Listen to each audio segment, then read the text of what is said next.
Kathern Marie Lee Plenge. Robert William Plenge. Okay. How did you first meet? Go ahead. We met in St. Petersburg, Florida, in the recreation room of, what was the name of the gay parade? Not the gay parade. Shea Parade. Shea Parade, not gay parade.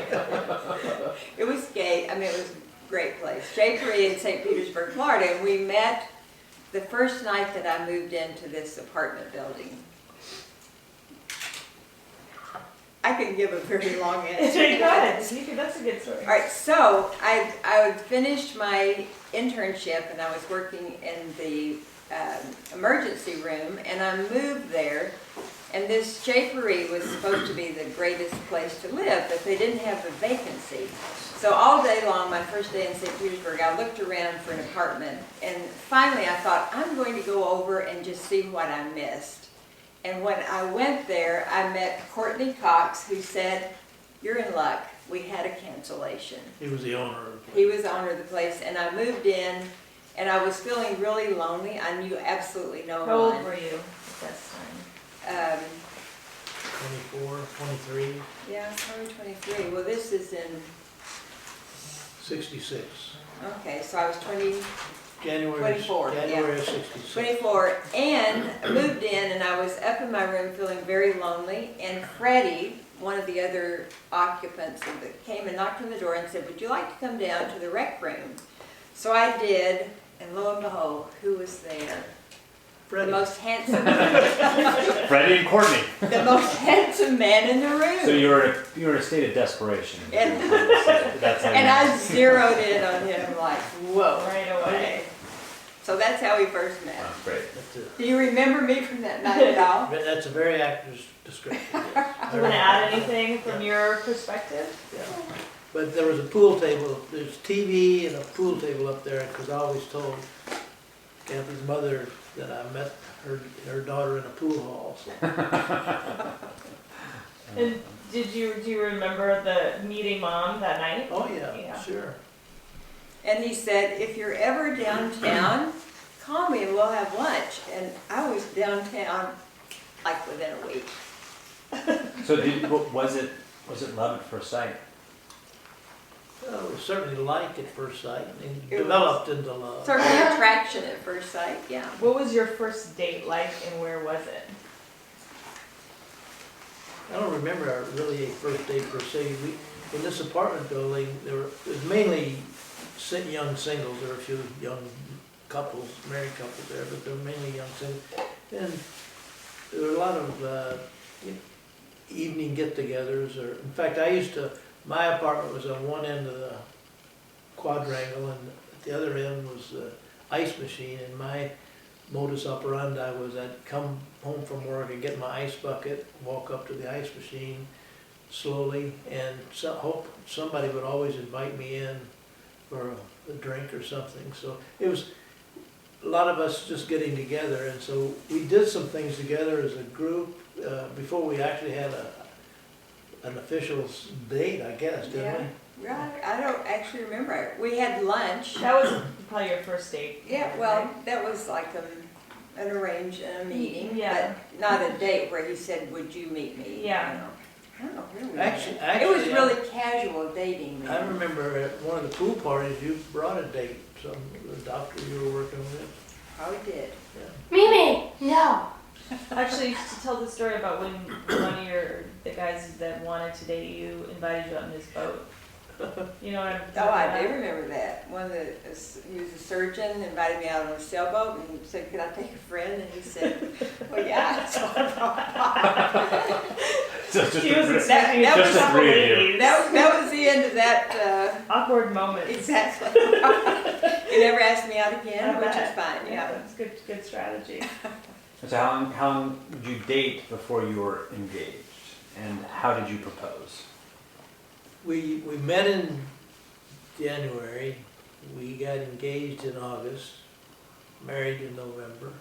How did I propose? I don't remember. I think we were just doing something at the apartment complex. And when I walked up to her apartment, that night. She was on one end and I was on the other, so I walked her up to her apartment and kissed her goodnight and said, "Will you marry me?" Oh, by the way, So it was spontaneous. It was, yeah. did you Had have a you- ring? No, No ring. no. Had you thought about it before that moment that you asked her to marry? Well, I'm sure I thought about it, but I didn't really plan it because and I didn't have a ring or anything. Kathy wanted to tell everybody the next day, and I said, you know, I don't have a ring for you yet. You know, maybe people think I'm not going to give you a ring. I don't remember what I thought, but I remember asking her. I said, "Wait till I get you a ring before you tell everybody." You remember? And that? then the ring, I do remember that because it took forever to get Yeah, I the ring. bet. So you He couldn't had tell a them. diamond broker that was a client of his. Okay. So I remember we went to the diamond broker's house and looked at all these diamonds, and he had champagne for us. It Oh, was that's really nice. a special occasion. Yeah. Picked out the diamond, but then it took forever to get it set. So did you tell anybody? I'm sure I did. You must have. I couldn't keep it like to myself Right. forever. And then, but I think even when we went to Tennessee to visit my family, the ring still wasn't there, was it? And you didn't tell I anybody? don't remember. Yeah. I'm sure you must have told. I'm sure I did. In fact, the cardiac surgeon.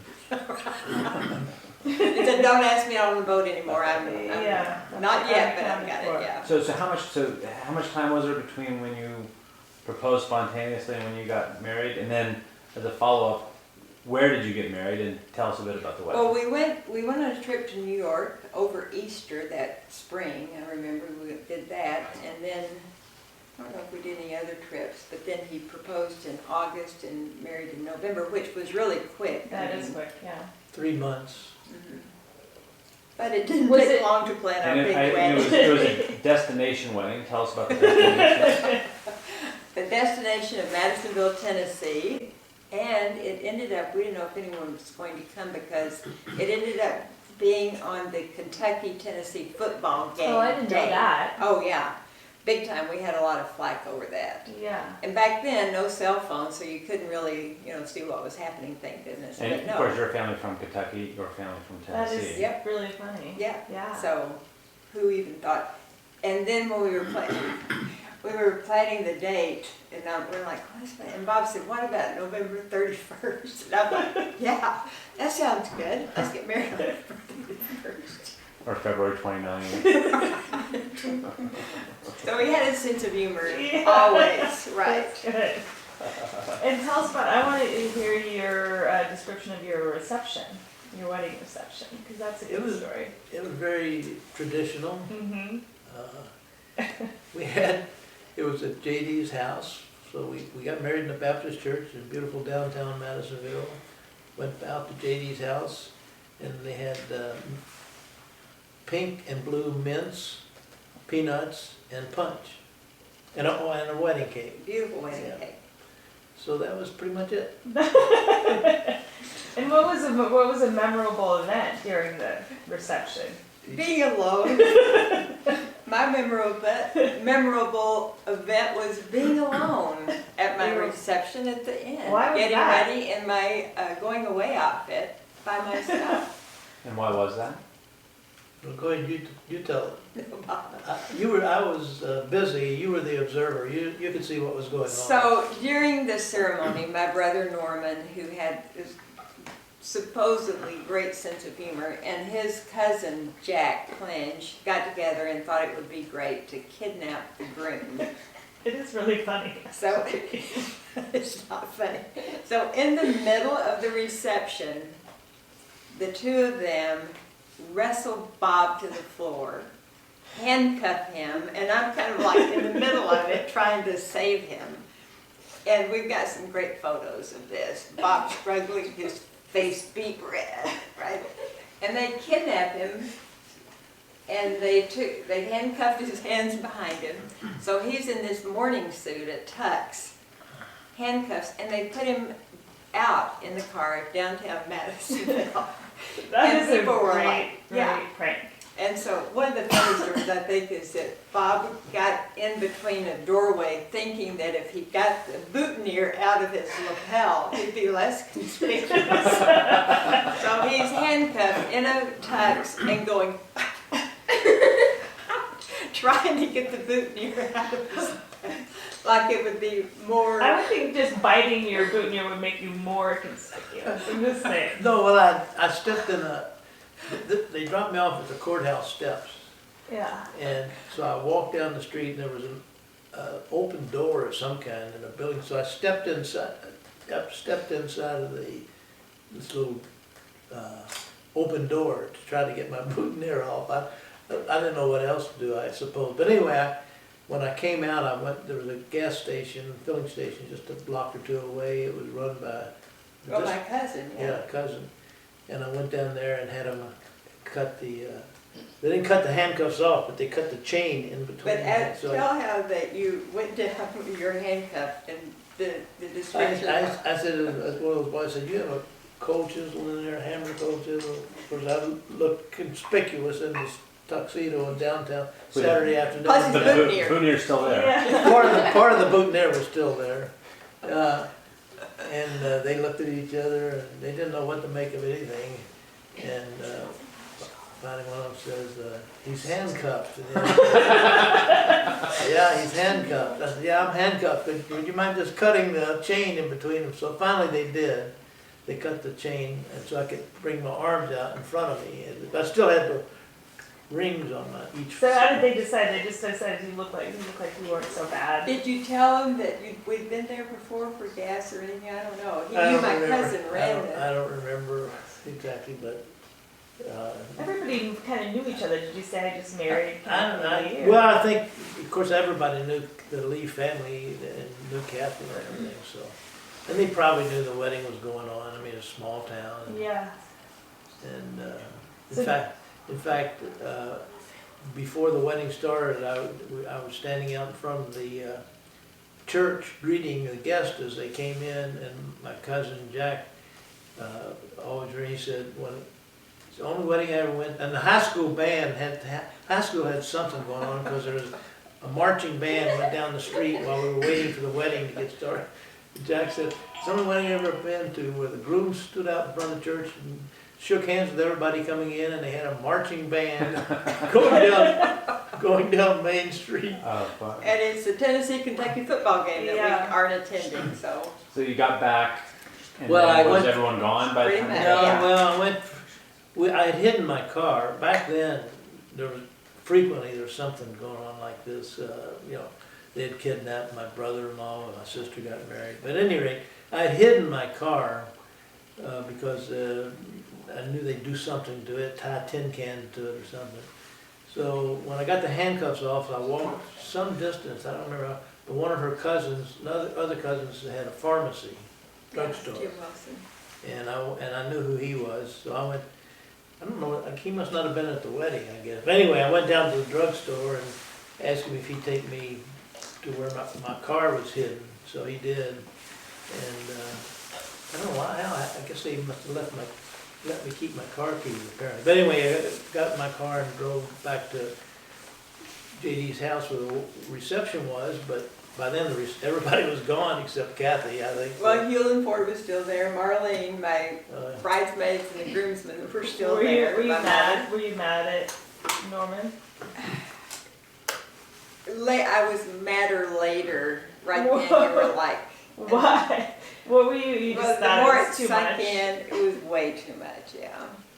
So- And Bob's mother, She always felt guilty, yeah. she felt guilty because she was in the car with Norman, my brother, when he went to the jailhouse to get the handcuffs. Oh my gosh. And they stopped and she was like, why are we stopping at the jail? And Norman said, well, it's a new jail. I thought you might like to see it. So she's in the car while Norman gets in to get the handcuffs, and she always felt like she was part of You it. should stop it. Yeah. She always called him Mr. Lee. Back then, nobody called other people by their last names by their first names unless they really knew. Because she always said, I couldn't believe it. I was in the car when Mr. Lee got those handcuffs. And I didn't know if this was going to happen. Mr. Lee didn't tell me. Now were both of your moms and dads at the wedding? But My dad was dead. her dad had died years before. My dad was not able to come. This was less than a year before he died. I didn't realize at the time how sick he was, but he was in congestive heart failure, and he didn't make the trip. But my mother was there, so. And did your mothers get along? Oh, Yeah. famously, they were great Yeah, together. that's great. Yeah. Very, very much alike, Yeah. yeah. But all four of my brothers were there. We've got some great wedding pictures before the hand I bet. puppet. Yeah. And my two brothers were in the wedding. And Joyce was there. Joyce, was Joyce there? No. She- She So, wasn't she there, had why? 5 little kids at that time, Oh, and no money, and so, no, I don't think she was able to come to the wedding. where was your honeymoon? Where'd you go? Gatlinburg, Tennessee, Another Which is about- destination. 50 or 75 miles away, I guess. Right. Yeah. And it was the most beautiful fall that year. November 19th, the leaves were absolutely beautiful. It was Yeah. a great, we stayed in a little chalet in Mhm. I Gatlinburg. don't remember anything about the leaves, but It was a beautiful, beautiful time. How, was it a weekend, week? How long were you there? we got married on Saturday, and I don't know, Probably back to it work. wasn't a full week, I don't No, think. but so. we were back 3 or in 4 Florida days. by, 3 or 4 days. yeah. And backing up before you got engaged, you were supposed to do a pediatric residency, right? You Correct. were supposed to move from Florida to, Back Where? to Memphis, okay, the University of Tennessee. So my gig as an ER physician was for 6 months. And then when he was looking more promising, before he had proposed, I might say, yeah. I gave up my pediatric residency and stayed on as an ER physician, which I did So, for 2 years. Was that a hard decision or no? It wasn't very hard. Pretty good looking, Yeah. pretty I successful. wasn't always this ugly. And so what took you from Florida to Virginia? That was your next destination, right? Right. Well, I was working for a New York Stock Exchange in St. Petersburg, and they made me offered me a job as a manager of the Roanoke, Virginia office. So that's how we got to Roanoke, where Julie was born. We were only there. We were there, I think, 14 months or something. And that ties nicely into the next question. What was the happiest moment of your life together? When you were born. Yeah, right. I mean, I just like to, keep it. And the next smooth. happiest moment we were probably born. And besides those 2 moments, tell us, seriously, what was a particularly happy moment of your life, besides marriage and the birth of your children and the birth of your grandchildren? Well, those top it all, I of course. Oh my gosh, we had many happy Yeah, moments. I We don't had know if there's anything really standing out. fabulous unique. family vacations. We've been very blessed with many good ski trips, beach trips. So I don't know Is any one in particular that was memorable? Mm, Any of the ski trips, or? Just any of the family vacations? Well, I remember one time we were on a ski trip driving back from where, Purgatory, and we hit that, it was after dark, and the cars were skidding off the road, and there was this black ice on the road, and you were, Robert, you were so frightened, I guess we had a van then. we did, yeah. It was before Christmas. We met your family in, Oh, yeah, in Colorado. yeah. And even, a thing I can remember about it, talking about memorable, that you were so frightened that you got over, of course, at that time, there were no seat belts, so you kids were just walking around in the van, and you came up and sat in my lap, you were so frightened. That's by a good idea when you're The driving. safest place in the car, right behind that steering wheel. No, but it was. I do remember that. I thought we were going to end up spending Christmas in Albuquerque, Yeah. New Mexico, but we got home on the night of Christmas Eve, actually. We got out the next day. But no, we had great family vacations, so I can't think of anyone where you would say it was fabulous. You have to tell us, so you moved from Roanoke to North Carolina, right? No, we went from Roanoke here. What was We- the North we- Carolina was after the move we- that wasn't. You Yeah, never the move lived that there. wasn't. Yes. We went to Roanoke Well, that's right, I knew And that, you wrote it. I think it was like October, November of 1967. And Roanoke was a nice little town, pretty area, but the winters were pretty uncomfortable. It would alternate between sleet and snow and rain and overcast. And so we went back to Florida to my family for Christmas, which was just 2 or 3 months later. And I remember thinking, you know, I don't want to. Roanoke's a nice little town, but I don't want to stay here. So I was trying. I went over to Tampa, I remember, and talked to a man there about. He had gone into business for himself. How you do that? Because we'll go back to Florida and I'll start my own business. Well, I talked to him about it. And he explained to him, but he said you need at least $50,000 or $75,000 to do that. And I said, well, that rules that out. There's no way I could get $50,000 to get it. So we went back to Roanoke, stayed there. But then in the following January, a year after that, so it had been January of 68, January of 69. January of 69, my boss was in New York City, and he called one day and said, we're going to make a management change in Phoenix, Arizona, and would you be interested in managing that office out in Phoenix? Well, I was looking forward to getting out of the cold weather. And I had gone to school in Texas, and I remember there was no internet then, of course. I remember going to the library and getting out an encyclopedia to read about Phoenix. The only thing I knew about Phoenix was that was where Barry Goldwater was from.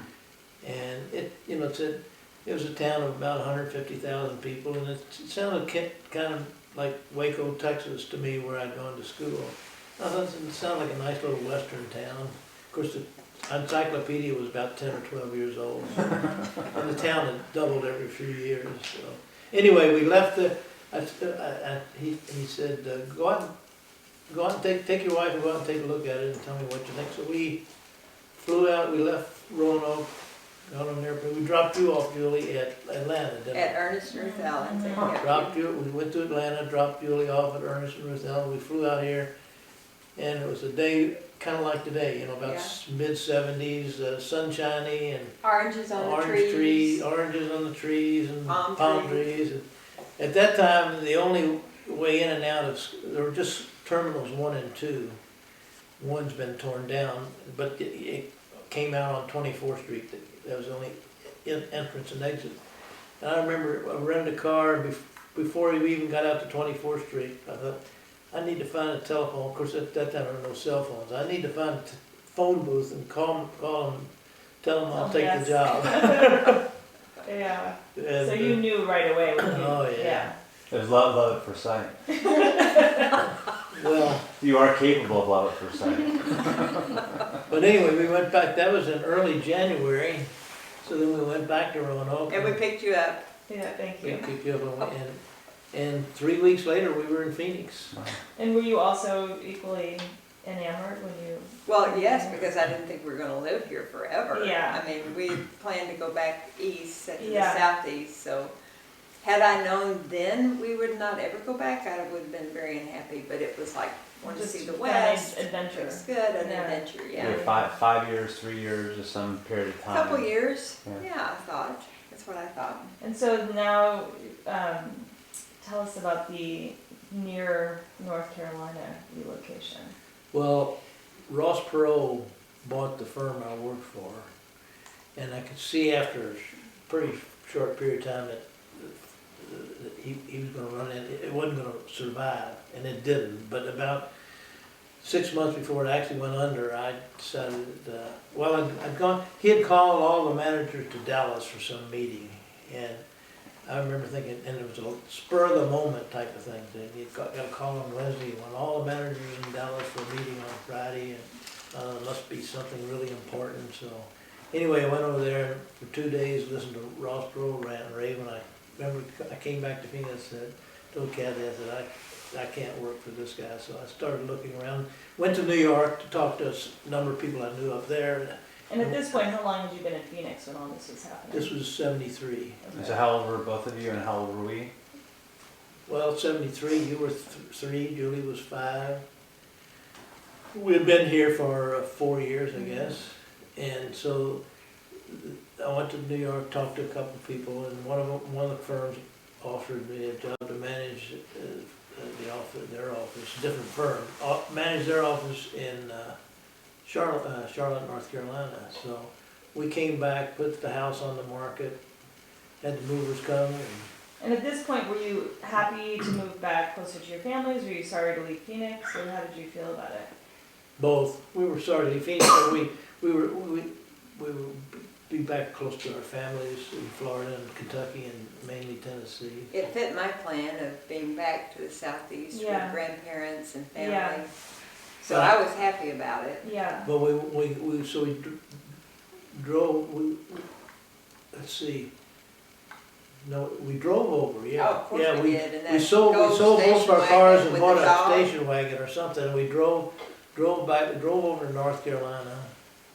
You sold the house. Well, we signed a contract to sell the house. Yeah. And, Our and- furniture was moved. yeah, and then we got over there and we got with a real estate lady. We were looking around at houses, and one of the important things at the time was this real estate lady would take us to see a house, and we'd say, okay, we've got these 2 little kids, where will they go to school? Well, here this was back in the busing days.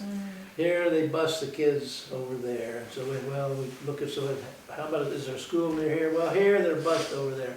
I remember asking them, I said, isn't there some place we could buy a house where the kids could go to school in the neighborhood where we live? No, everybody's gotta be bused there. This integration thing, they gotta mix everything up, so you're gonna be bused someplace. And then I remember, Julie, we were driving around and you said, there are sure a lot of black people here. And even you noticed that at your age. Anyway, that busing I did kind of turned me off, but we looked around at everything, and I remember thinking, if the choice is to live in Phoenix, and I had been recruited by another firm to manage a different office here in Phoenix, and I remember thinking, if the choice between living in Phoenix or living in Charlotte, North Carolina, that's an easy choice. So we headed back to Was Phoenix. it mostly the busing, the schools? I wouldn't say that was mostly it. It was a factor, but no, it was just the overall. I don't know what it was. The whole ambience of the whole thing. Was it like that for you too when you were there, or were you having concerns or? No, I mean, I was happy to be back with our families. Yeah. And I have to say that our mothers, who were so joyful that we were coming back, never said anything. Like, Yeah. when we decided to come back to Phoenix, they never Yeah. said, wait a minute, that's Yeah. not fair. Yeah. You're leaving us again with our grandchildren. Yeah. They never complained. Did you which feel like it was great. the right decision to then turn around and move back to Phoenix? All I said is, I'm not driving cross country again with these 2 kids. But I did. I'm flying back. We're Right. driving back. So it worked out. We had the dog on top of the car, didn't we? I think we did. Which dog? That sounds like a vacation movie. Did you really have the dog on the top? Yeah, we did. That's right. We had a cage on top of the car. We did, yeah. I don't know what dog, it was a mutt, so we. Yeah, and we spent the night with Sounds Pam. terrible. With Pam and Lee, and I think we went through the car wash with it or something. No, you Talking did about the not. car? I don't remember that. Maybe not. Maybe we didn't. So then what happened with the house? Because it's sold. Well, So that's, while we were gone, before we left, we signed a contract a couple of weeks back. While we were gone, the real estate lady here in Phoenix called and said the buyers are backing out. Well, they had put up $3,000. Now I think we sold the house, signed a contract to sell the house for $40,000 or whatever it was. They had put up $3,000 deposit. Anyway, the people backed out of the contract, and they forfeited the $3,000, which we got. I don't know how this happened, but anyway, we got half the deposit, and the real estate company got half the deposit. Which, in retrospect, we should have gotten all the deposit. But anyway, we collected $1,500, which paid for moving our furniture back which, I don't know where our furniture was at that time, somewhere. Paid for a new dog. Right. The furniture is either in storage in Charlotte or on a truck someplace. Anyway, we ordered our furniture back, and then that covered the cost of our getting our furniture back. And then we sold, got another contract, and this time we got a $5,000 deposit. And this time, the guy was going to back. Some man came over from England, and he signed a contract to buy the house, and his wife hadn't arrived yet. Well, when she got here, she wanted a different house, and he thought he was going to get his $5,000 back. The real estate lady said he's insisting on getting his $5,000 back, and so we were staying with Per Thomas at that time, and then they had moved in already. They'd already moved into the house. That was, no. So that sale fell through and we moved back in. No, but That was- but the second one was gonna, the Englishman, when he was gonna, They bought it when we finally sold it, after we built this house. that's right, that's I was right. gonna say, I don't remember a second one falling. That's right, he was going, that's right, he was going to back out, that's You correct. had a He little, was going to back out, and he thought he could get his $5,000 back. Okay. And that's right, because the real That's estate lady said he's insisting on, and I said, well, let me go talk to him. And she said, I can't convince him. I said, you let me go talk to him. So I went, by then he was living in our house, and. I never knew this happened. And, And this is in 1985. But this Yeah. is when we, no, this This was is- in yeah. '73. no, Bob, he bought the house when we built this house and. Okay, I'm getting the sales Yes. mixed up. Yeah. Yeah. There was only one that fell through and we moved back into our house. I always thought that was Oh, that's weird. right, that's right. Yeah, yeah. I'm mixing those I up. always thought it was weird that you moved back and that sale fell through. Yeah, Isn't that exactly, weird? no, it That is very was. fortuitous. Yeah. So that's right, I'm sorry, I was Yeah. mixing those up.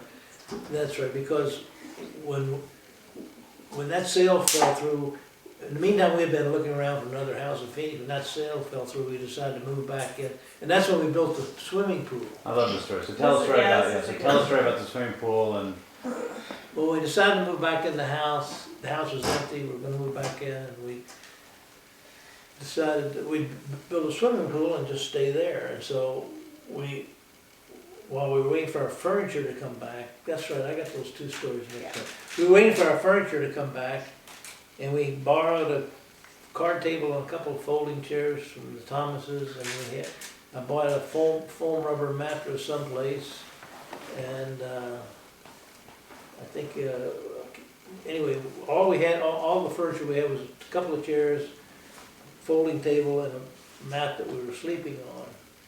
And so we had these pool people come out to give us estimates on putting in a swimming pool.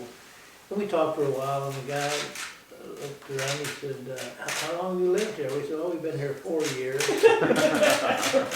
He didn't say anything, and went on more and more about it. He said, okay, well, if the pool would cost this amount, and we can arrange some financing. I said, well, that won't be necessary. He said, well, he said, you're gonna pay for it? He said, how are you gonna pay for it?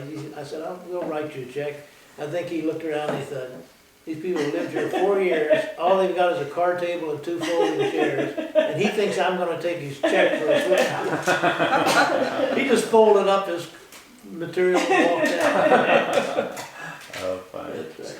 So then when you moved back, did you think you were gonna stay for a long time, or you just I don't think weren't thinking that we far in didn't plan that far advance? ahead. No. Yeah, But we were, we had a lot of friends, I was working. yeah, So I probably thought that might be it, I don't know, we didn't really Yeah, talk yeah. about it, yeah. Yeah, I wasn't ready for another cross-country move. right. So, They had a lot of going away parties for you. I they had a know. lot of going away parties and Yeah. we went back to church and they were like, oh, the Plenges are back for a visit. And I'm like, no, we're back. We're We back. give We're away back our, there. my work gave us a party, Bob's office gave us a party, yeah. You, No, we're you back. gathered all the going away gifts and you decided to stay. 2 weeks later, we're back and Were they didn't give asking? them Were back. they asking for them No, back? too late. Bert always teased, he said, I know a lot of people going on vacation, but he said, Bob and Kathy, the only 2 people I know go on a vacation and take all their furniture with them. Tell me about Mom's childhood. It was wonderful. Tell me about your childhood. Where'd you grow up? What do you remember? Born in September 1935 in Louisville, Kentucky. Not Louisville, Louisville. It's not Louisville, Louisville. Yeah, yeah. And lived for the first, until I was 13 years old on what we referred to as the West End of Louisville, right off just a few blocks from the Ohio River.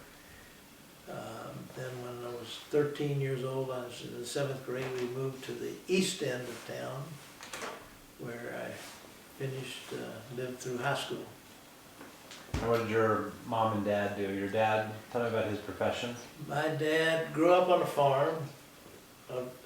Started out, well, he lost one brother at infancy, but basically 7 of them. So he grew up on a farm, small, I think 40 or 80 acre farm, right outside of Louisville. He, as was typical in that time, when farm families in a primarily German community, he was taken out of school at the 8th grade to help on the farm. And he farmed with his dad until he went into the Army in World War I in 1917.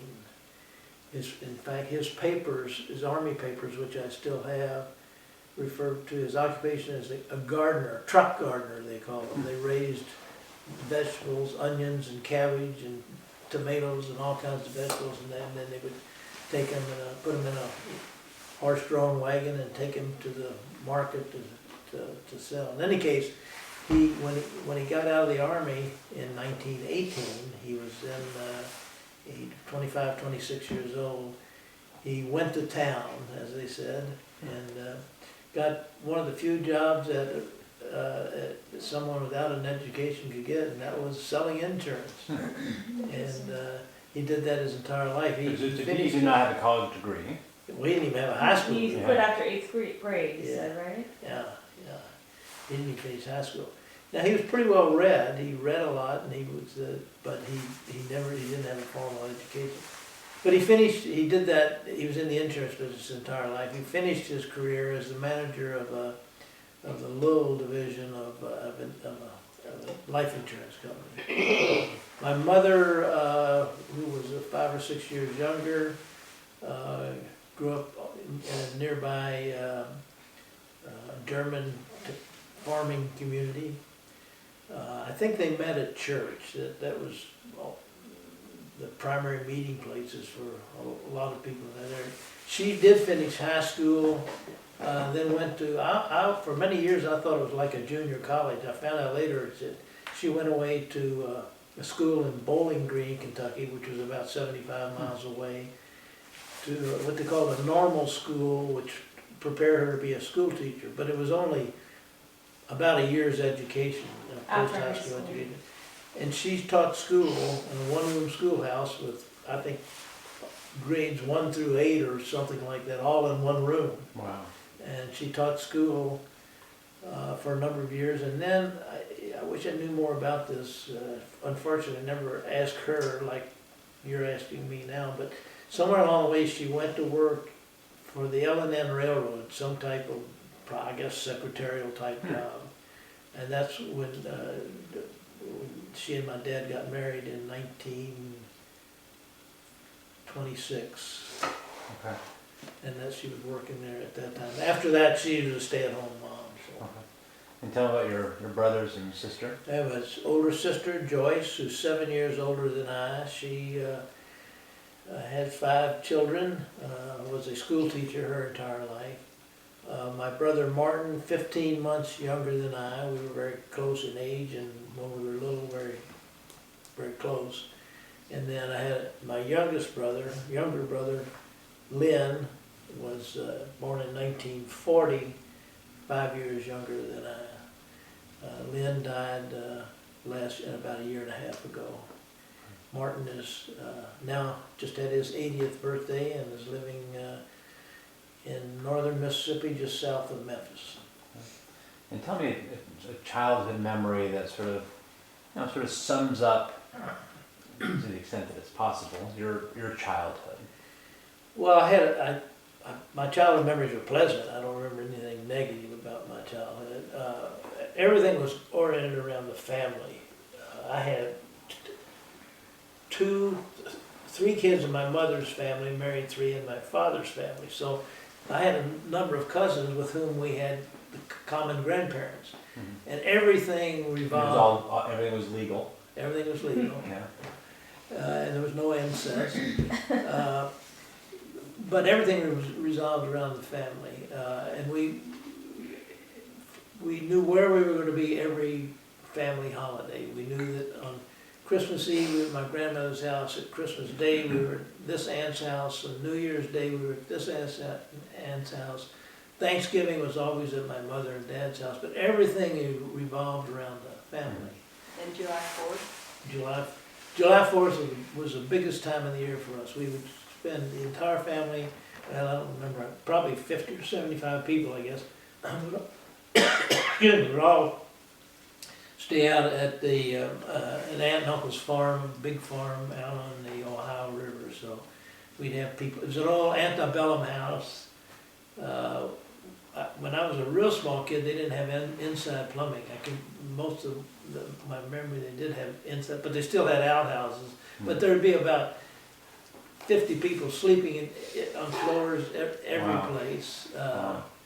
And it was a delightful time of the year, and it was one of the nicest times of the year as far as my memory is concerned. Now, you always enjoyed both hunting and fishing. Did you pick that Well, up as a kid? not or- really very much. Yeah, I liked it, but my father didn't do any hunt or fish, and at that time there was very little game in Kentucky, so I did a little of it. I was fascinated by it, but really didn't do a lot of it. So I didn't know that. I thought you did it more when you were a kid. So when did you start doing more hunting? Well, I did a little bit by the time I was in high school, and then a little bit more when I was in college, and a little bit more shortly thereafter. So. Now you played basketball and ran track. Tell us about your athletic career and the jobs you had in high school. Well, I was a mediocre athlete, I would say. I was on the junior varsity team and played regularly on the junior varsity. But In basketball. In basketball, they moved me up to the varsity. You know, I spent most of my varsity time on the bench. But I was a sophomore. So that's where I inherited that particular skill.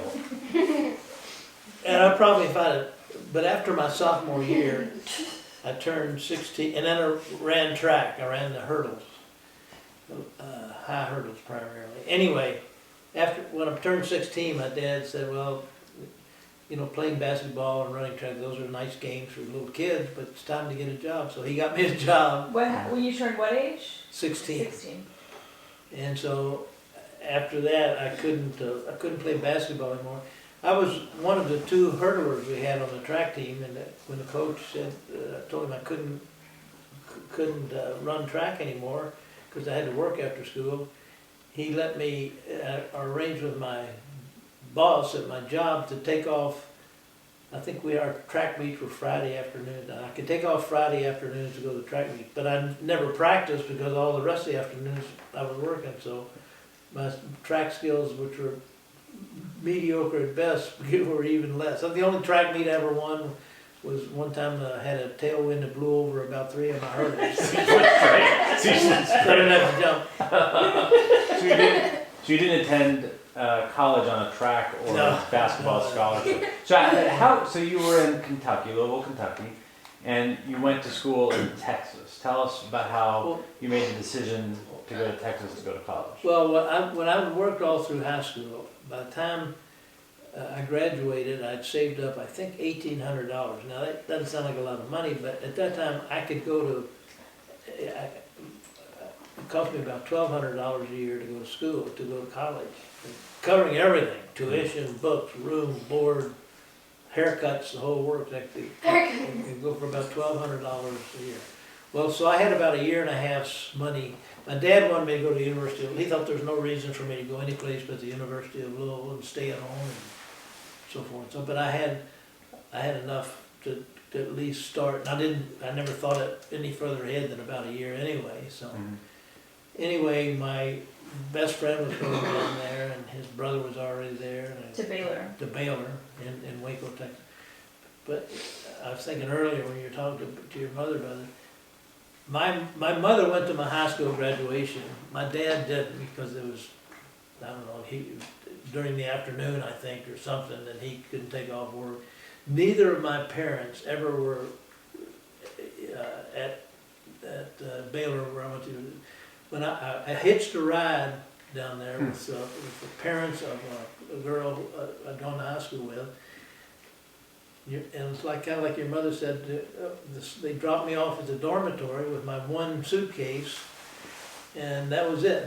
My parents were never in Waco, Texas, where I went, and then neither one of them went to my graduation. Was that unusual? Yeah, Was that I didn't think so at the time. Yeah. Were there other parents though that were there? I'm sure there were some.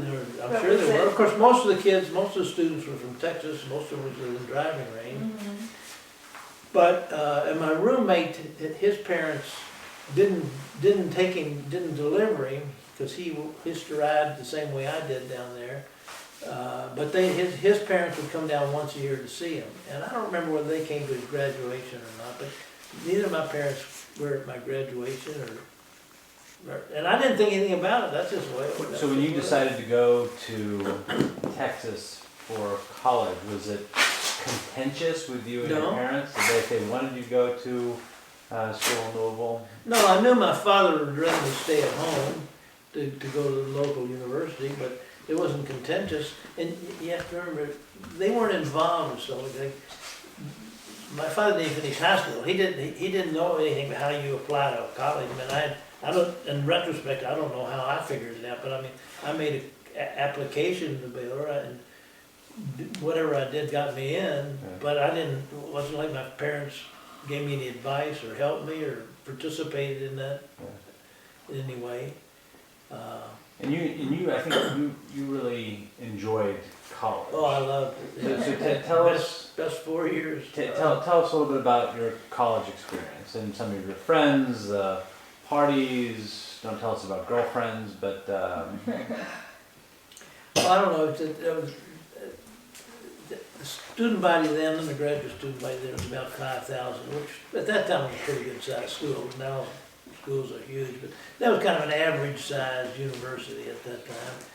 And you'd have 5,000 girls and boys all the same age, all in one small area, one campus. It was just fun. Yeah. I was kind of an average. I had pretty good grades, but I wasn't really a strong student. I mean,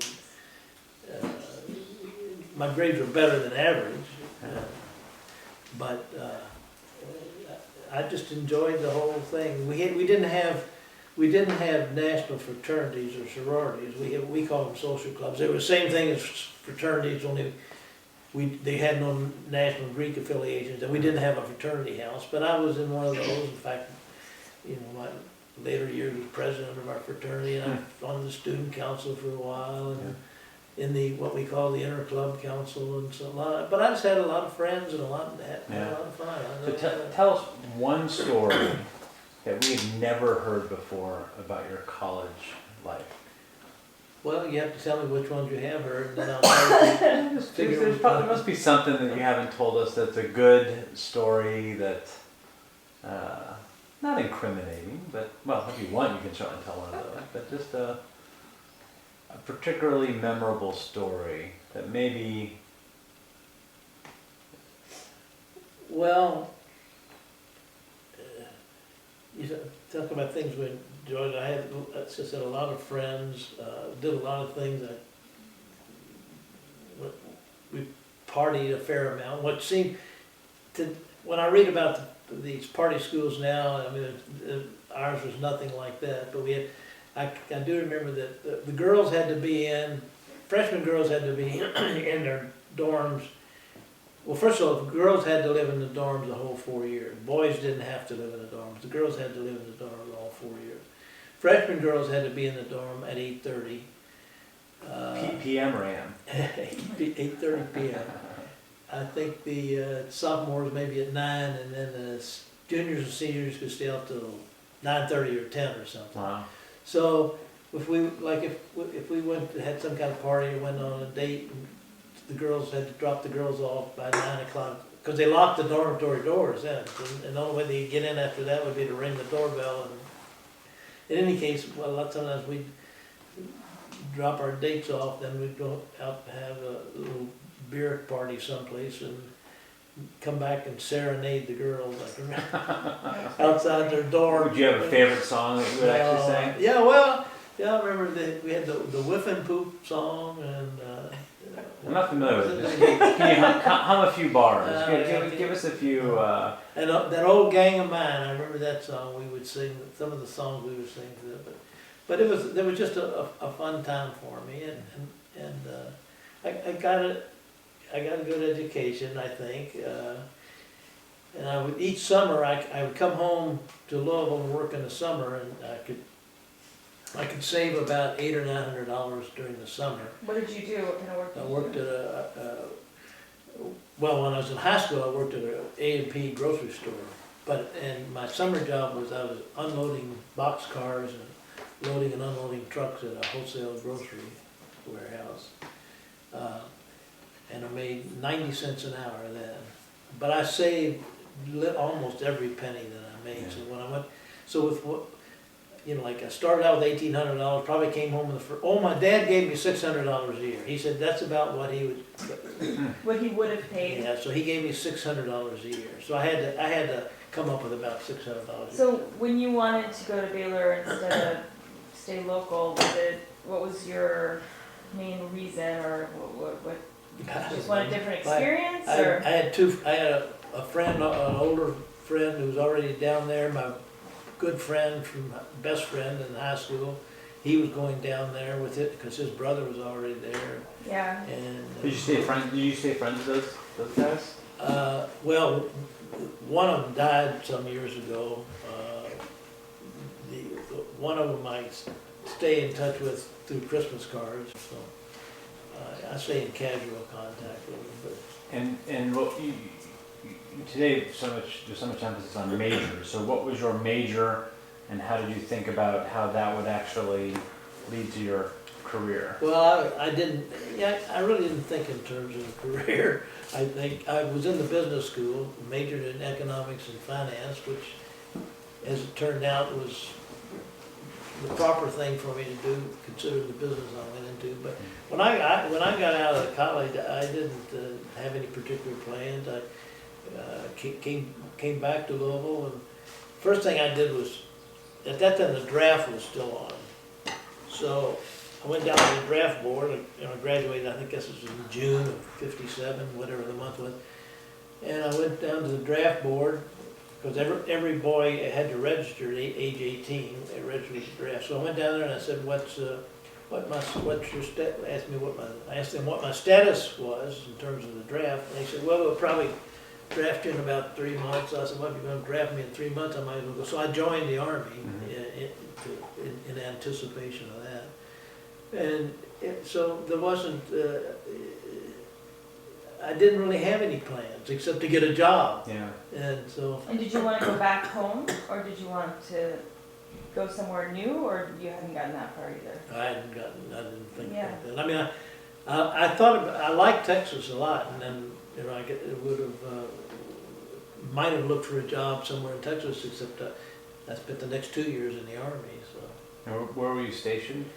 I did basic training at Fort Knox, Kentucky, and that's a armor center, tank center. And then went to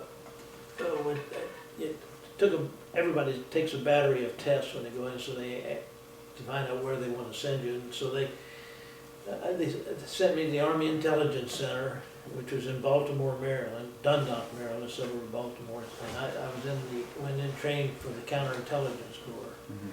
So then when I finished that training, they sent me to San Antonio, Texas, to the 112th Counterintelligence Corps, a little bitty office down at Fort Sam Houston. So. And are you allowed to reveal what you actually did, or is that classified? Well, we work with classified material, so But I was although I had a security clearance, a secret clearance, that stuff, at my level, I didn't do anything. Mainly my job was working on doing background checks on people who were getting secret and top secret clearances. We had to interview everybody that was connected to anybody. So this was counted. We shared a lot of information with the FBI and the Office of ONI and various intelligence agencies, but what I did was mainly background work. So I didn't get in. The military intelligence has what they call the need to know, which is you can have a top secret clearance, but if you don't need to know, if there's no reason for you to know something that's classified, you don't know it. So. Well, so I'm going to go through a couple of these questions rather than going sort of chronologically through your life. I'll ask you a few of the questions, and these are questions that your grandkids came up with, which I think are really great questions. So, the most difficult time of your life? Probably the most difficult time was when we were almost moved to North Carolina. I had tentatively taken a job over there, then got over there and changed my mind and moved back and forth. That was it. And was that the time that you were deciding to go to work for yourself, or was that later? No, that was 3 or 4 years before I went into business for myself. But I made a decision to go, and then I made a decision not to go, and of course it was difficult for Kathy, and I'm very grateful that she went along with everything. But that was a kind of a tough time. Just briefly. Was it tough because of anxiety or uncertainty, or what about it was tough? Well, the fact that I think what was tough on me was the fact that I was having trouble making a decision. I made decisions and then reversed them, so I was having trouble settling. So it was kind of traumatic for me to know what I was going to do. And but that was only for a relatively brief period of time. So. So here's a question that we did not ask Mom, but we'll ask you. What is your favorite memory of your spouse? Oh, well, that would be a very long list. So, we've had a great marriage and very, very little difficulties, very few difficulties. So, I am when we almost moved to North Carolina, and Kathy would have preferred to have stayed, but gave in to me to come back, so to speak. Although she liked living here, she was ready to move back, and she went along with me, with my decision and my indecision at that time, and I'm forever grateful for that. So who's the person you most admire in your life, your idol, or who inspires you, who do you look up to? Well, there isn't any one person. Now, sometimes people say they remember this teacher fondly. I only vaguely remember many of my teachers. So, but my parents were, of course, a very strong influence on my life. That sounds strange in some way because, as I understand, my father didn't even go to my high school. When I played, he never went to one of my basketball games when I was playing basketball. He was all work and no play, but both of my parents were very loving, very good, honest, devout, religious people, and they were a tremendous influence on my life. I mean, I do remember one thing. It's kind of a strange little thing, but my dad always said, when he got me a job, he said, now when you get a job, he said, the thing to do, he said, always do more than you're expected to do. And do a little more for your employer than he's paying you for. I think back on it, that was good advice. Yeah. I mean, I was always amazed that your mom came to live with us when you started your residency. But I have to admit that, at the time, I didn't totally appreciate her age, her health, And I didn't either. and what you were asking of her at that time. So tell us how old was she? I didn't comprehend that at that time either. She was about 80 years old, 79 or 80 years old. She was, for a 79, 80-year-old woman, she was in good shape. But my father had been dead for some years, and she had lived for a while with one of my brothers, a while for my sisters. She was most comfortable living with two of her widowed sisters, with whom she was very close, the three of them. But she uprooted from her life completely. The bed in your bedroom was her. She came out here, brought her bed and dressers and what little stuff she owned. She didn't own very much of anything. But she uprooted her life at age 80 to come out here and help us.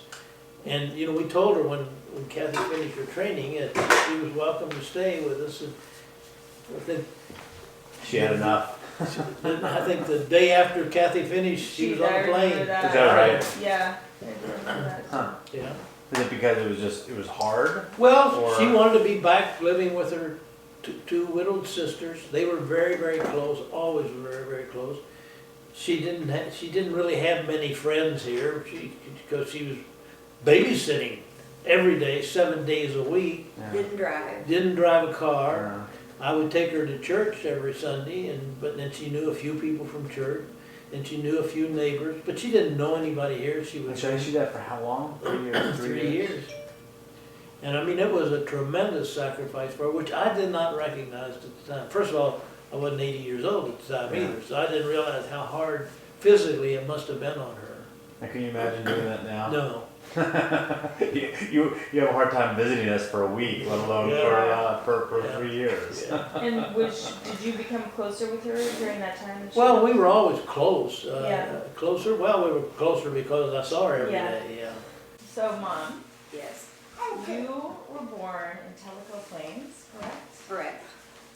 And- Actually, outside of Tellico. Okay. Suburb of Tellico. Suburb.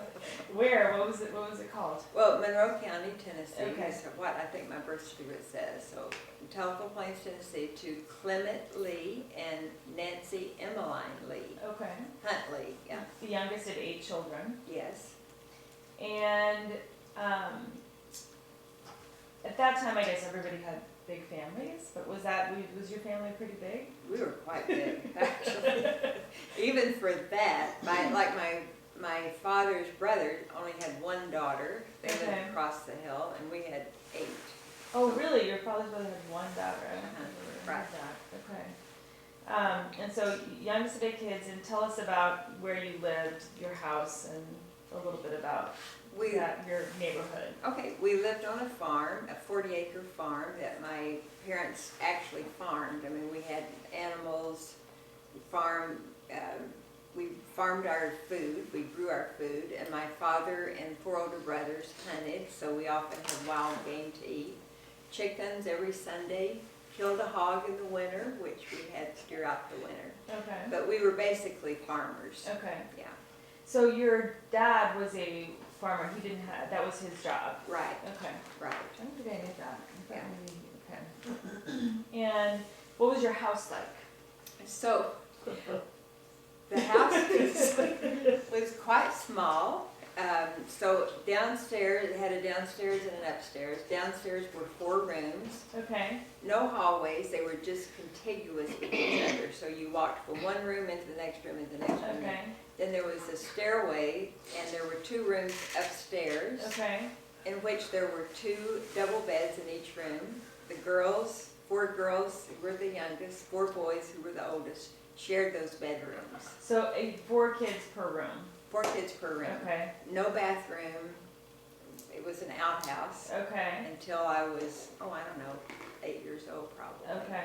So you had to go outside to go to the bathroom. You did, and it was Okay. cold. Yeah. Yeah. And so, how long did you live in that house where you all 4, All 8, all 4 kids? basically all of my life. When I was a senior in high school, JD, my youngest brother, had finished law school and came back. And Okay. my parents divorced. And so my mother and I moved with JD to Madisonville, the next town. But we Okay. lived in, then later my mom went back and lived in that house.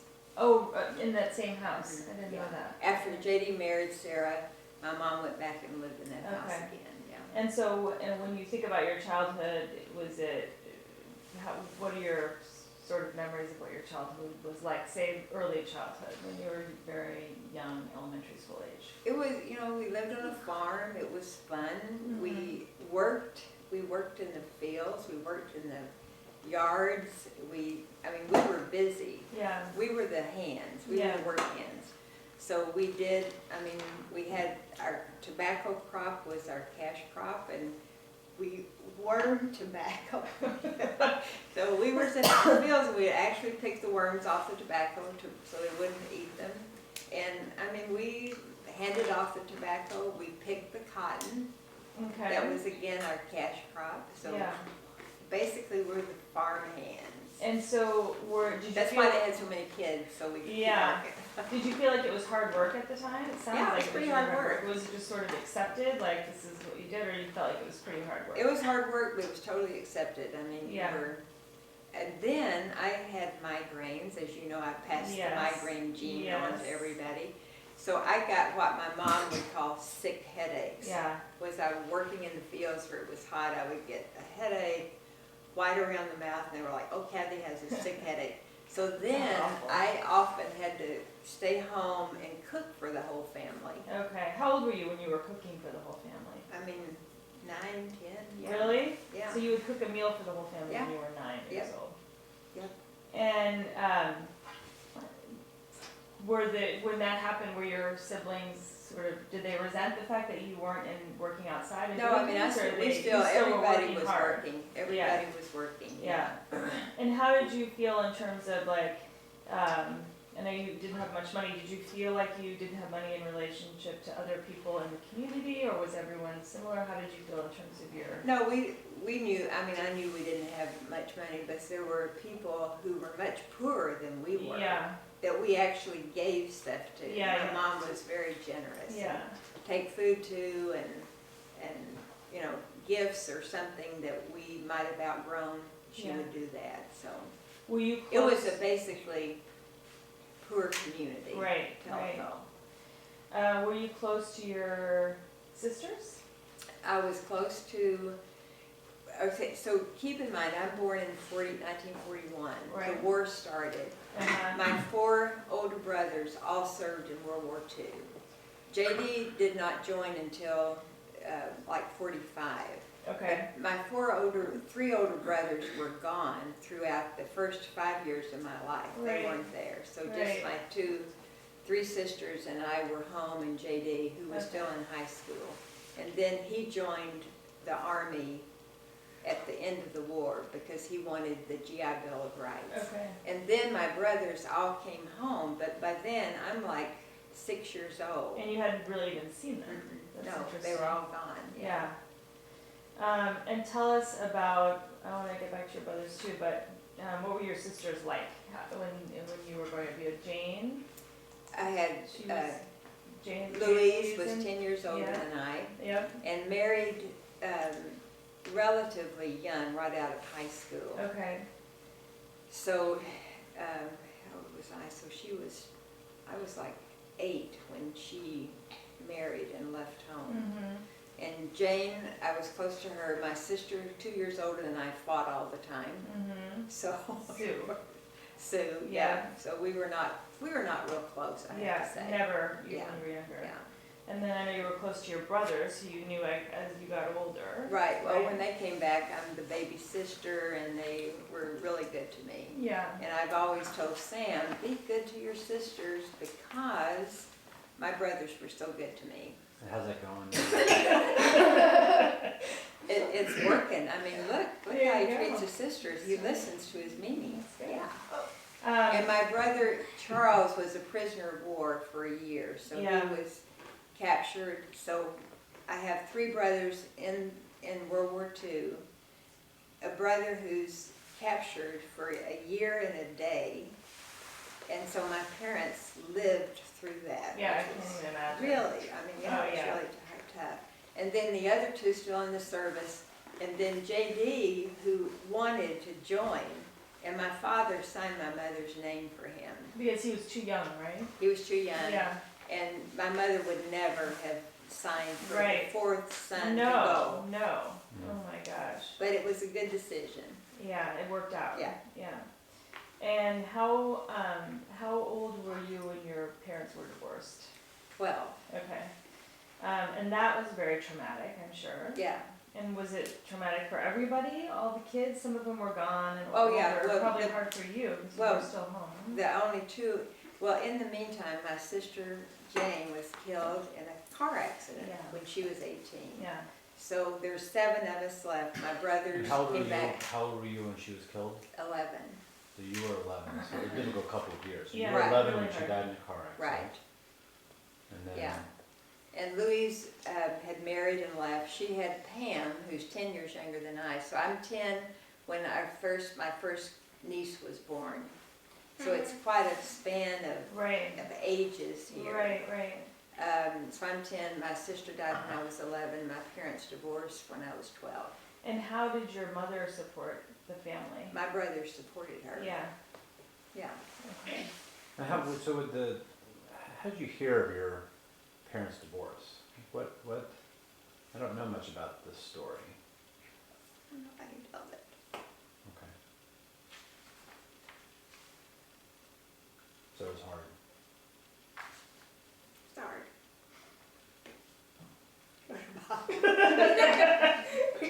Move on. What's your favorite color? Red. If you were an animal, what kind of animal would you be? An elephant. When you're A gorilla. Let's Maybe. move. We'll Okay, move on. Move on. Yeah. So as you got older, and we might come back to some more childhood things because it's very interesting, but in the spirit of moving on.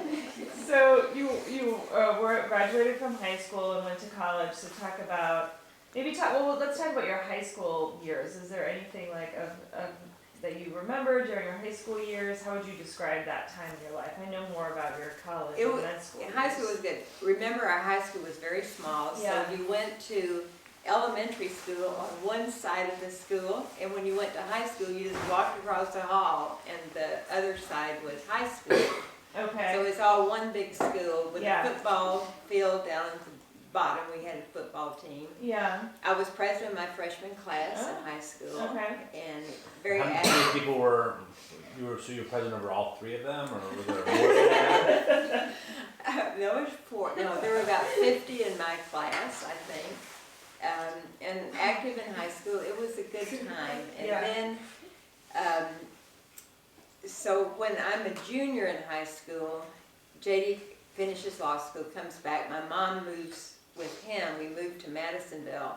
But the rest of my junior year, I rode with a home ec teacher who lived in Madisonville back to Tellico to finish out my junior year. Okay. And then my senior year, I moved and I went to Madisonville High School. Oh, you my senior changed year. high school as your senior year. How was Yeah. that? Well, it was, in a way, it was very difficult, but kind of exciting. I met Yeah. a whole new group of friends. Yeah. So it was good. It was fine. Yeah. Yeah. Okay. Probably would not have been my first choice. But Right. that's the way it worked out. So it was good. And at this point, when you were in high school, then you have nieces and nephews, and your brothers at this point are all back. My right? brothers are back. They're married. Pam was the first one when I was 10, and then everybody was producing because there were so many of us. So I Yeah. had lots of nieces and nephews. Yeah. And very close family. I mean, we stayed in touch Yeah. with each other. We were good. And when you went to college, you originally started majoring in home ec, right? Right. And what was your intention when you were going? Did you think you were going to do when you were majoring in home ec? Actually, it's really, I thought I might be a fashion designer. Okay, that'd be I fun. was interested. I'd made my prom dress. I made my entire college wardrobe. You sewed your I sewed wardrobe. the wardrobe. Yeah. So I was going to be a fashion designer, but Right. then I realized I had no talent for that. at Oh, all. really? Yeah. Were there a lot of role models from Tellico Plenge that were fashion designers? Is that I don't even I think I saw a magazine one time, and I was like, that could be that. So after my first semester in college, and I'm cooking and sewing all my life, and I'm Right. like, there's gotta be more than cooking and sewing here. So I go home and I decide that I'm gonna change to liberal arts, and I had no idea what I would do. Maybe, I don't know, something medical, Right? and I changed my major. So you changed your major your freshman year. Yeah. But were you interested in nursing at that then? You were- Nursing, medical, I thought medical technology of some Okay. sort. But in the meantime, so I changed, and I used to have tonsillitis really bad. Yeah. So I get tonsillitis. I missed the first week of school Okay. at college after I transferred from home ec to liberal arts. Okay. And I'd signed up for French class, and so I go back, I missed the first week of school because I was really This is your sick. sophomore year. It's the freshman. Freshman year. Freshman, Okay. second semester. Oh, second semester I'm with you. Okay. So I'm in this whole new college, and I remember being in this French class, first time ever, because my school didn't even offer a foreign language. Right. And we're going around, and people are reading French, and I've never been. Right. And I'm in this class, they're reading French because they've had 101 already. That was pretty traumatic. And so you came back from that. Yeah. That was it. But I remember my French teacher, I thought she was fabulous. She'd spent a year in Paris, and I just thought she was the most glamorous person I'd ever Yeah. seen. Yeah. So that was a really traumatic time. Right. Yeah, but, so I met other people who were in pre-med, and I ended up saying, well, if they could do pre-med, I could do it too. So you thought, well, you're taking some of the same classes as a potential pre-nursing Right. student that they're taking. Pre-medical technology. Yeah. I always could think do that I it. found that remarkable that you didn't have any role models and you said, well, I could do this. And there were no women going, very few women going to No, medicine though. No, and my advisor was totally against me thinking about it. Oh, really? Why was that? women We just didn't didn't go. do it, yeah. I always thought when I got my medical degree, I would go back to Tennessee and say, look at this. Did you do that? I didn't. You should have. So when your advisor advised against it, did they actually, did he or she actually say it'd be hard for a woman, or what was the Yes. advice against it? Yes. That's amazing. Was it more than that, or was it just you're a woman and you just can't? It's not, No, why would you do that? Yeah, sort of thing. Huh. And then kind of the more they said that, I think the more it intrigued me that maybe I could do it, so. Yeah. I mean, actually, then when I got accepted to medical school, it's almost unbelievable. Really? Right. You're taking me? Right. That it is amazing. Yeah. Right. That's incredible. So it was good. and tell us about college graduation. Did you actually ever graduate from college? I do not have a college degree, actually. So I got accepted to medical school, and I had to take a couple of classes, even when I'm in med school, to qualify. Oh my Like gosh. geometry. Yeah. I'm in a night class with all men, Yeah. and me taking this. Were you geometry. nervous when you started med school? I Because- loved med school. Yeah. I was so excited. It was fabulous. Yeah. That's It was amazing. Was your wonderful. family so proud of you? Must They have were, been- yeah. My first plane trip was flying from Knoxville to Memphis. Oh, really? Yeah. Medical school was in, undergrad was in Knoxville. Yeah. Medical school was in Memphis, a Uh-huh. couple of hours away. Right. JD dropped, when I went to college, JD dropped me off Mm-hmm. and just my stuff there on the sidewalk. When you went He to said, college. "Good luck." But Yeah. no, so this is also funny. So JD thought the RA, the resident assistant, was really cute. So he's like making eyes at her and whoa. And she said something like, well, will your dad be doing Oh, I never. saying understood. this? And JD was like, I Your am dad. not her dad.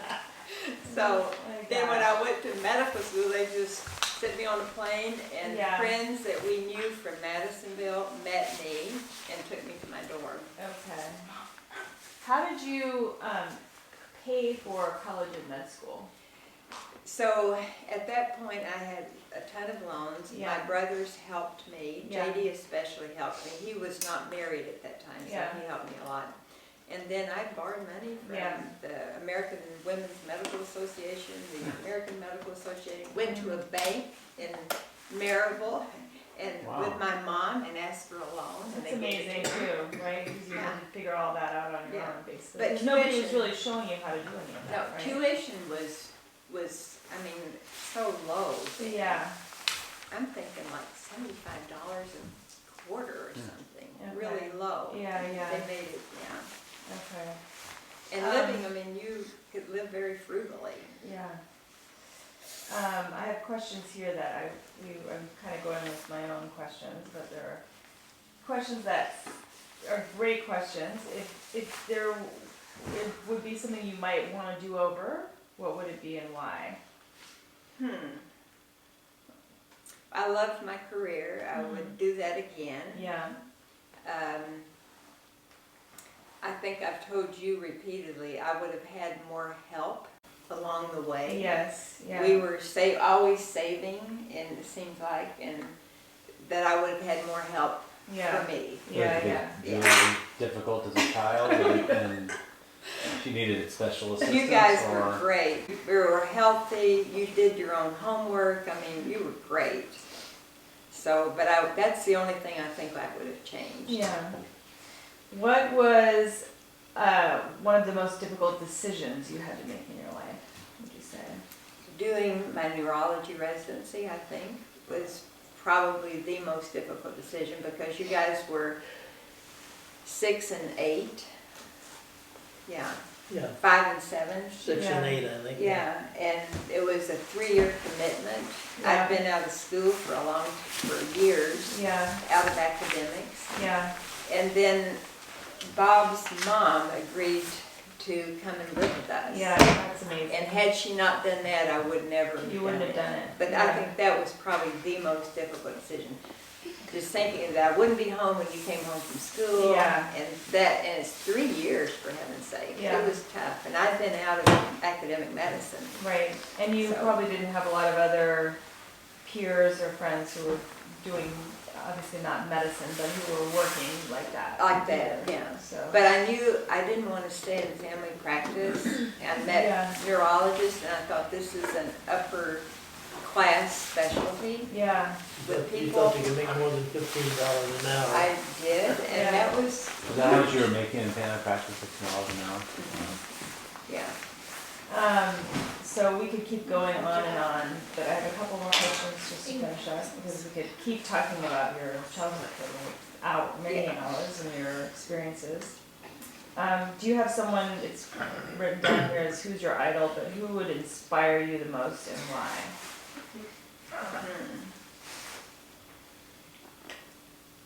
Probably JD. Okay, Because my 3 older brothers had married and had their own families, so JD and I were very close. Probably he was always there, you can do it, very encouraging. very encouraging. Financially was a huge help. Yeah, He was a huge supporter. yeah. So I would say I would have to say that he was. I have a little kind of a final question. Any other questions that you can think of that because we could, like I said, we could keep going, I could keep going. What would you want your legacy to be, and what would you want to be remembered for or as? It's a hard one, maybe. Hard worker, Mm-hmm. conscientious, Mm-hmm. kind, loving to all my sweeties. I would think that would be my legacy. Mimi, what is your favorite thing about Papa? Oh, good question. Papa has a good sense of humor, and when I first met him, I appreciated that. And he can often take a difficult situation and put a little twist on it, and he has a very good sense of humor. Okay. And how about Deb? for you? Papa, what is your favorite thing about Mimi? Well, that'd be a very long list. Well, first, she's an ideal, wife and mother and grandmother. So, she, as the first part of this tape, you heard about her where she started and what she has accomplished with very little help. That's really, really admirable. So. Yeah, I have to give her credit for that. But So what am I? we are having a great marriage. And Eliza has a question. Yeah, Eliza. Why did you join the Army? Why did I join the Army? Well, first of all, at the time, I was of the age when young men go in the Army. Almost all young men did go in the Army. We had what was called the draft. The government required everybody to go in the Army. At the time, it was just something that every young man did. I didn't think too much about it. In retrospect, it is a very good thing to do. I wish we had the draft today, and wish young men would go in the military. It was good training. It teaches you patriotism. It teaches you, reminds you of what a great country this is, and for all of our faults, it's still the best place in the world, and it really instills patriotism, which I think a lot of people don't have today. So, but at that time, all young men had to go in the Army. Good answer. All right, Lila. If you could live a perfect life, what would it be and why?